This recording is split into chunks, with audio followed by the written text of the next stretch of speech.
चलिए next example पे आते हैं। मान लीजिए 4 फैक्टर्स दिए हैं, 4x minus 5, 7x minus 13, 6x plus 10, 9x minus 1 less than equal to 0। Suppose आप क्या करेंगे इसमें, देखिए सबसे पहले इन फैक्टर्स को हम 0 से इक्वेट करेंगे। क्या क्या मिलेगा, एक मिलेगा माइनस 10/6, एक मिलेगा 13/7, 5/4, 1/9। सबसे पहले हमें ये डिसाइड करना है कि स्टार्ट कहां से होगा, तो ऑब्वियसली नेगेटिव सबसे छोटा होता है। 10/6 मतलब माइनस 5/3 भी लिख सकते हैं और 10/6 लिखा रहता है। फिर उसके बाद हम बात करते हैं तो 1/9 आएगा। फिर उसके बाद बात करते हैं तो क्या आएगा, 5/4 आएगा।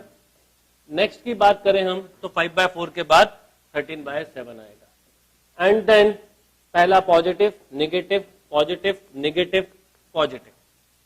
अब आपको लेस देन बोला है, यानी हमको नेगेटिव वाला डोमेन लेना है। आगे चल के जब आप फंक्शन पढ़ते हैं तो डोमेन स्क्वायर रूट फंक्शन की निकालना हो, लॉगरिथमिक फंक्शन की निकालना हो, तो इसी कंसेप्ट को हम फॉलो करते हैं। मैक्सिमम मिनिमा जब आप पढ़ोगे तो इनइक्वालिटीज का बहुत यूज होगा, क्योंकि हमें मैक्सिमम और मिनिमम वैल्यू निकालनी होती है, फंक्शन का नेचर समझना होता है। तो ये सारा कंसेप्ट इस चैप्टर पे, बहुत सारे चैप्टर आगे आपको मिलेंगे, तो इसके कंसेप्ट बनाना बहुत इंपॉर्टेंट है और इसकी टाइप कवर करना। ये तो पहला मैं लीनियर कवर कर रहा हूं, लीनियर के बाद फिर होगी रैशनल फॉर्म। इस तरह की फॉर्म में कई जगह पे प्रॉब्लम आती है, वो डिस्कस करेंगे। अब यहां पर क्या होगा, नेगेटिव लेना है, तो एक्स की वैल्यू कहां से स्टार्ट होगी बोलिए, minus 5/3 to 1/9 union of 5/4 to 13/7।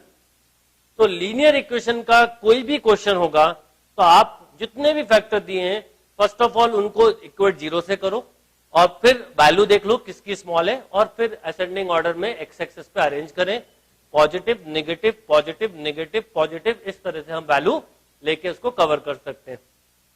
अब मान लीजिए कुछ क्वेश्चंस और देखते हैं। मान लीजिए कि आपको मैं एक क्वेश्चन देता हूं, x³ माइनस 8 ये दिया है, मान लीजिए ग्रेटर देन और इक्वल टू 0। क्या करेंगे, a³ माइनस b³ फॉर्मूले से इसको ओपन करेंगे। a³ माइनस b³ से ओपन करेंगे मतलब इसको 2 का क्यूब ले ले, है ना, x माइनस 2 का cube greater than equal to 0, मतलब x minus 2 into x square plus 2x plus 4 greater than equal to 0। अब हम 0 से इक्वेट करेंगे तो इसकी वैल्यू तो आएगी 2, और जब हम इसको 0 से इक्वेट करेंगे तो हमको कुछ कंसेप्ट समझना है। मान लीजिए अब इसको 0 से इक्वेट करें तो इसके फैक्टर नहीं बनते। फॉर्मूला मेथड से जब हम करते हैं तो -2 प्लस माइनस √4 -16 अपॉन 2, रूट के अंदर निगेटिव आ रहा है। अब यहां पर एक बहुत इंपॉर्टेंट कंसेप्ट समझना जरूरी है कि इसका डिस्क्रीमेंट लेस देन 0 है, यानी इसके रूट्स इमेजिनरी होंगे। अब जब हम इन इक्वेशन पढ़ रहे हैं तो इन इक्वेशन में हम रियल लाइन को कंसीडर कर रहे हैं, तो इमेजिनरी रूट्स को कंसीडर नहीं करेंगे। और एक और बात कि इमेजिनरी रूट्स जो है वो इक्वेशन के नेचर पे किस ढंग से इफेक्ट डालती है वो भी समझना हमारे लिए जरूरी है। सबसे पहले मैं बात करूं इसके बारे में, इस इक्वेशन के पहले मैं समझूं कि जिस इक्वेशन का, रिमेंबर जिस भी इक्वेशन का, मतलब मैं इन जनरल बात करूं, क्वाड्रेटिक इक्वेशन के टर्म में बात करूं कि ax square plus bx plus c equal to 0 मान लीजिए कोई इक्वेशन दी है और इसका discriminant b square minus 4ac मान लीजिए लेस देन 0 है। b square minus 4ac less than 0 है, मतलब डिस्क्रीमेंट नेगेटिव है, यानी रूट्स आर इमेजिनरी। जिस इक्वेशन के रूट्स इमेजिनरी होते हैं उस इक्वेशन का नेचर रिमेंबर ऑलवेज पॉजिटिव रहता है, x belong to real number के लिए, यानी इस इक्वेशन का रिजल्ट कभी भी नेगेटिव नहीं होगा। तो जैसे यहां पर इसके रूट्स इमेजिनरी हैं, इसका मतलब आप एक बात बोल सकते हैं कि x square plus 2x plus 4 is always greater than 0, और ग्रेटर देन इक्वल टू भी हो सकता है, पर अभी तो इसके रूट्स इमेजिनरी है तो यहां पर हम इक्वल टू का साइन भी ना लें, ये ग्रेटर देन 0 होगा। और रिमेंबर इस केस का सॉल्यूशन होगा x belong to real number, और यदि x² + 2x + 4 लेस देन 0 बोले तो नो सॉल्यूशन, क्योंकि इसका रिजल्ट कभी नेगेटिव नहीं हो सकता। अब हम बात कर रहे थे रियल लाइन के बारे में। तो रियल लाइन का क्या कंसेप्ट है कि रियल लाइन पे हम रियल फैक्टर को कंसीडर करते हैं, या उन फैक्टर को जिनसे इक्वेशन के नेचर चेंज होते हैं, मतलब पॉजिटिव से नेगेटिव, नेगेटिव से पॉजिटिव। जिस इक्वेशन के रूट्स इमेजिनरी है वो इक्वेशन हमेशा पॉजिटिव सॉल्यूशन देती है, मतलब उनका नेचर चेंज नहीं होता। अब अगर नेचर चेंज नहीं होता तो इसका मतलब यह हुआ कि जब हम इस इक्वेशन को सॉल्व करेंगे, देखिए इसको नोट कर लीजिए, जब इस इक्वेशन को हम सॉल्व करेंगे तो हमें यह ध्यान रखना है कि हमारे लिए एक ही रियल फैक्टर है, यानी इसमें हम x की केवल 2 ही वैल्यू लेंगे। और क्या होगा? Positive, negative. इस इक्वेशन का के इनपुट पे, किसी भी तरह के इनपुट से इसका रिजल्ट पॉजिटिव रहता है, इसलिए हम इसको रियल लाइन पे नहीं लेंगे। अब आपको बोला जैसे ग्रेटर देन इक्वल टू 0 मतलब पॉजिटिव सॉल्यूशन बोला है, तो क्या लिखेंगे? 2 to इनफाइनाइट, या ऐसा भी बोल सकते हैं x greater than equal to 2। एक और एग्जांपल लेते हैं। मान लीजिए मुझे क्वेश्चन दिया है, x power 4 - 16 less than equal to 0 suppose. अब देखिए इसको फैक्टराइज करेंगे तो क्या होगा? x² - 4 into x² + 4 less than equal to 0। इसके एक बार और फैक्टर बनाएंगे, x - 2 x + 2 into x² + 4 less than equal to 0। Real line पे अरेंज किया, -2 + 2, इसके रूट्स इमेजिनरी होंगे, यानी ये इनइक्वलिटीज में इससे कोई फर्क नहीं पड़ेगा। आप यहां चाहे 4 रखें, चाहे -4 रखें, चाहे 10, इसका रिजल्ट पॉजिटिव रहेगा। केवल इन फैक्टर से पॉजिटिव नेगेटिव होता है, इसलिए हम इसको रियल लाइन पे लेंगे। पहला लिया पॉजिटिव, फिर नेगेटिव, फिर पॉजिटिव। अब क्या होगा? इस केस में होगा x की वैल्यू लेस देन बोलिए तो -2 से +2, यानी हम लिखेंगे x की वैल्यू -2 से +2 के बीच में होगी। तो जब कभी भी याद रखिए, अगर आपको ऐसी कोई इनइक्वेशन दी है जिसके कुछ रूट्स इमेजिनरी हो तो उसको रियल लाइन पे ना लें, केवल रियल फैक्टर वाले रियल रूट्स को ही हम रियल लाइन पर कंसीडर करें। एक और एग्जांपल देखते हैं।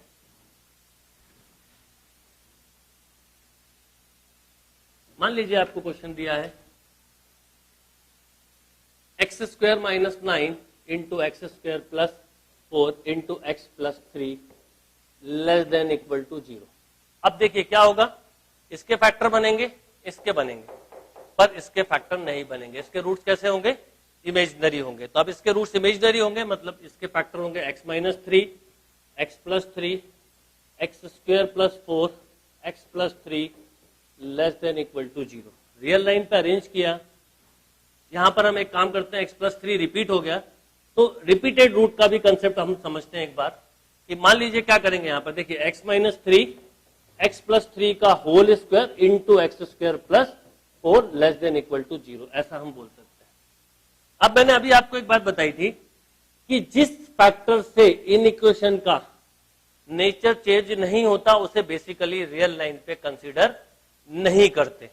अब इसमें क्या होगा कि आपको केवल लेना है 3, -3 नहीं लेना है। बस -3 के साथ क्या क्या ध्यान रखना है ये अभी हम अगले केस में आते हैं। ये -3 हमने लिख लिया, अब यहां लिखा मैंने पॉजिटिव, ये लिखा नेगेटिव। -3 से हम चाहे छोटी वैल्यू रखें या बड़ी, ये हमेशा पॉजिटिव रहेगा, ये पॉजिटिव रहेगा। केवल 3 से, जैसे मैंने यहां 4 रखा तो क्या हुआ? ये पॉजिटिव, 2 रखा नेगेटिव, 10 रखा पॉजिटिव, -5 रखा नेगेटिव।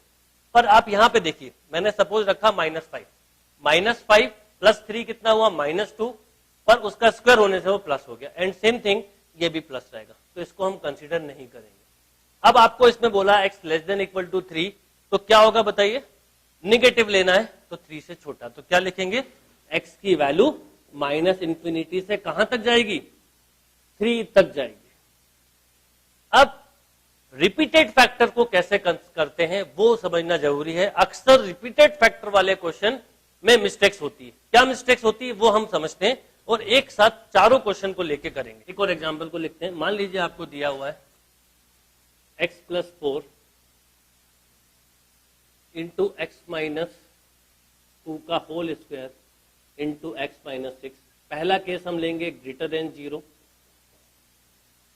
सेकंड हम लेंगे, बोलिए क्या, greater than equal to 0, third हम लेंगे, थर्ड क्या लेंगे, लेस देन 0, एंड फोर्थ क्या लेंगे, लेस देन इक्वल टू 0। तो हम कंसेप्ट नंबर 1, 2, 3, 4 इसको एक साथ समझना क्यों जरूरी है वो भी बताता हूं। ऐसे एग्जांपल नॉर्मली बुक्स में नहीं मिलेंगे, पर यदि आप किसी भी क्वेश्चन को एक साथ चारों केसेस को लेके करोगे रिपीटेड फैक्टर्स में, repeated even power factor, in fact ये ऑड पावर है, ऑड पावर पे कोई फर्क नहीं पड़ेगा। यहां 3 भी होता तो कोई फर्क नहीं पड़ता। अभी जितने भी एग्जांपल हमने किए वो ऑड पावर के किए। इवन पावर के बारे में हम बात कर रहे हैं कि इवन पावर को हम कैसे करेंगे। तो सबसे पहले एक चीज ध्यान रखिए, हम इवन पावर को छोड़ दें क्योंकि ये इनइक्वलिटीज के नेचर को चेंज नहीं करती, इसका रिजल्ट हमेशा पॉजिटिव रहता है। बट इमेजिनरी और रिपीटेड में क्या डिफरेंस है समझिए। जब इमेजिनरी रूट्स होते हैं तो इन इक्वेशन वो वाला फैक्टर 0 के इक्वल नहीं होता। जैसे मैंने लिखा x²+4, इसके रूट्स इमेजिनरी है इसलिए ये 0 नहीं होगा, पर यहां पर ये रूट्स इमेजिनरी नहीं है, इसका रिजल्ट केवल पॉजिटिव रहेगा। तो हमें क्या करना है वो समझना। पहला फैक्टर आया -4, फिर आया 6, पहला साइन लिया मैंने पॉजिटिव, फिर नेगेटिव, फिर पॉजिटिव। अब ध्यान क्या रखना है, इसकी वैल्यू कितनी है 2। तो आपको एक छोटा सा काम करना है कि यहां पर एक 2 को लिख लीजिए सर्कल में। क्यों वो मैं बताता हूं। आपने 2 को एक सर्कल में नोट कर लिया, ये नेगेटिव, इसके राइट या लेफ्ट पे नेचर चेंज नहीं हो रहा। अब मान लीजिए आपको पहला कंसेप्ट दिया ग्रेटर देन 0, मतलब आपको पॉजिटिव रिक्वायरमेंट है, इक्वल टू 0 नहीं है। तो इस केस में पॉजिटिव बोला है, ये वाला पॉजिटिव है, तो क्या लिखेंगे, x की वैल्यू -∞ से -4 यूनियन ऑफ 6 to ∞ होगी। अब मान लीजिए हम सेकंड वाले केसेस की बात करें कि ग्रेटर देन इक्वल टू 0 बोला गया। इसमें क्या होगा, टर्निंग पॉइंट इंक्लूड होंगे, पर याद क्या रखना है वो समझाता हूं। -∞ to -4 यूनियन ऑफ 6 to ∞, ये बिल्कुल सही है।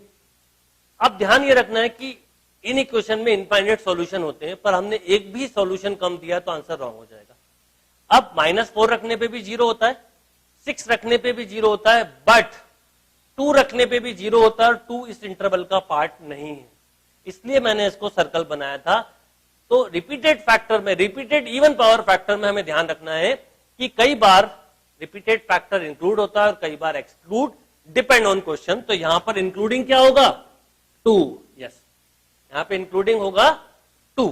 तो आपको ये अपनी तरफ से करना होगा। ये रिपीटेड पावर में, पावर के केसेस में, इवन पावर के केस में ध्यान रखना है। ऑड पे कोई चेंज नहीं होगा। मान लो यहाँ पावर 5 भी होती तो कोई चेंज नहीं होता, यहाँ पावर 7 होती तो कोई चेंज नहीं होता। इवन पावर में याद रखना, यहाँ 2 की जगह 4 होता तो भी यही सॉल्यूशन होता। तो इमेजिनरी और इवन रिपीटेड फैक्टर का डिफरेंस यह है कि इमेजिनरी में रूट्स मिलते नहीं है, इसमें रूट्स तो होते हैं, पर केवल उस रूट को इंक्लूड या एक्सक्लूड करना होता है, वो क्वेश्चन के ऊपर डिपेंड करेगा। अब जैसे मान लो मैं थर्ड नंबर पे आता हूं, मान लीजिए मुझे लेस देन 0 बोला है, अब निगेटिव चाहिए और 0 नहीं लिखा यहां पर। तो अगर मैंने ऐसा लिखा x की वैल्यू क्या होगी, -4 to 6, तो इसमें एक प्रॉब्लम है। -4 से 6 के बीच में 2 आता है और 2 इस इनइक्वलिटीज को 0 बनाएगा। 2 इस इनइक्वलिटीज को क्या बना रहा है, 0 बना रहा है। तो इसका मतलब यह हुआ कि 2 नहीं होना चाहिए, तो हमें लिखना है एक्सक्लूडिंग 2 को छोड़ना है। और सपोज यहां पर लेस देन इक्वल टू होता तो क्या होता, 2 इंक्लूड होता, तो यहां हम ऐसा लिखते -4 to 6। अब इसमें 2 ऑलरेडी है, तो यूनियन ऑफ 2 अलग से नहीं लिखना। मतलब यह हुआ कि कब इंक्लूड करना है, कब एक्सक्लूड करना है, ये डिपेंड इस बात पे करेगा कि क्वेश्चन में क्या बोला है, greater than equal to, less than. तो हमें ध्यान ये रखना है कि some time include and some time exclude. वो क्या होगा, वो इनइक्वलिटीज में देख के पता चलेगा। इसलिए हम इवन पावर के 2-4 क्वेश्चन और करते हैं जिससे कि ये कंसेप्ट अच्छे से क्लियर